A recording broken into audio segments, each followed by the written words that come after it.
নমস্কার বন্ধুরা, আর কুকিং চ্যানেলে আপনাদের সবাইকে স্বাগত। আজকে নিয়ে হাজির হয়ে গেলাম সাদা তিল দিয়ে পেঁপের একটা নিরামিষ অসাধারণ রেসিপি নিয়ে। তো চলুন শুরু করা যাক। আমি গ্যাসে একটা কড়াই বসিয়ে দিয়ে দিলাম এখানে বেশ কিছুটা জল, হাফ চামচ লবণ দিয়ে দিলাম। দিয়ে দেবো এখানে ছোট টুকরো করে কেটে রাখা পেঁপে।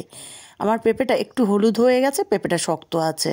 আপনারা কিন্তু কাঁচা পেঁপে দিয়েও রেসিপিটা করতে পারেন। একটু নাড়াচাড়া করে ঢাকা দিয়ে পেঁপেটাকে সেদ্ধ করে নেব।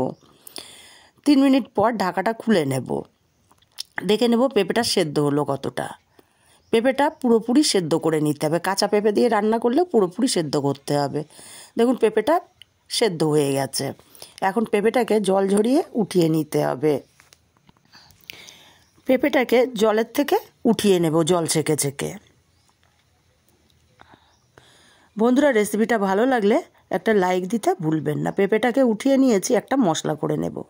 মিক্সচার জারের মধ্যে 4টে কাঁচা লঙ্কা, হাফ ইঞ্চি আদা, আর দিয়ে দেবো 3 চামচ সাদা তিল।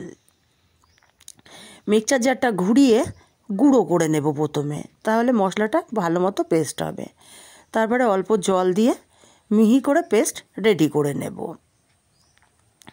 আর যে পেঁপেটা উঠিয়ে রেখেছিলাম, এখানে হাফ চামচ কাশ্মীরি লঙ্কার গুঁড়ো দিলাম, হাফ চামচ চিনি দিলাম, একটা টমেটো ছোট টুকরো করে কেটে দিয়েছি, আর অল্প একটু কাসুরি মেথিও দিয়ে দিলাম। দিয়ে দেবো বেটে রাখা মশলাটা। দেবো স্বাদ মতো লবণ, লবণটা বুঝে দিতে হবে, পেঁপে সেদ্ধর সময় লবণ দিয়েছিলাম।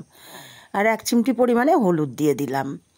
সব কিছু খুব ভালো করে মাখিয়ে নিতে হবে পেঁপের সাথে। খুব ভালো করে মাখিয়ে নিয়েছি।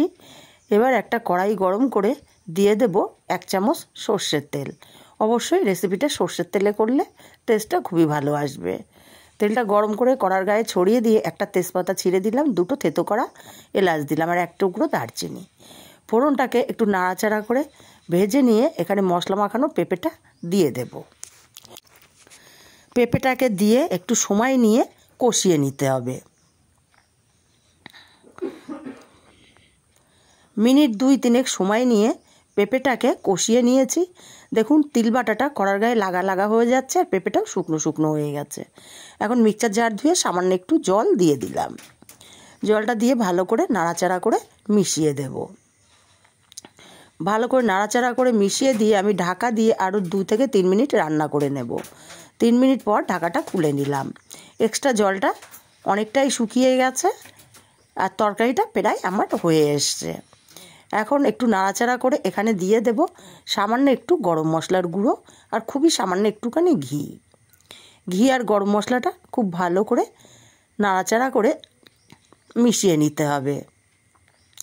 খুব ভালো করে নাড়াচাড়া করে মিশিয়ে নামিয়ে নিলেই রেডি হয়ে যাবে দারুণ স্বাদের সাদা তিল দিয়ে পেঁপের নিরামিষ রেসিপি। রেসিপিটা কেমন লাগলো কমেন্ট করে জানাতে ভুলবেন না। আর এটা ভাত, রুটি, পরোটার সাথে খেতে অসাধারণ লাগবে।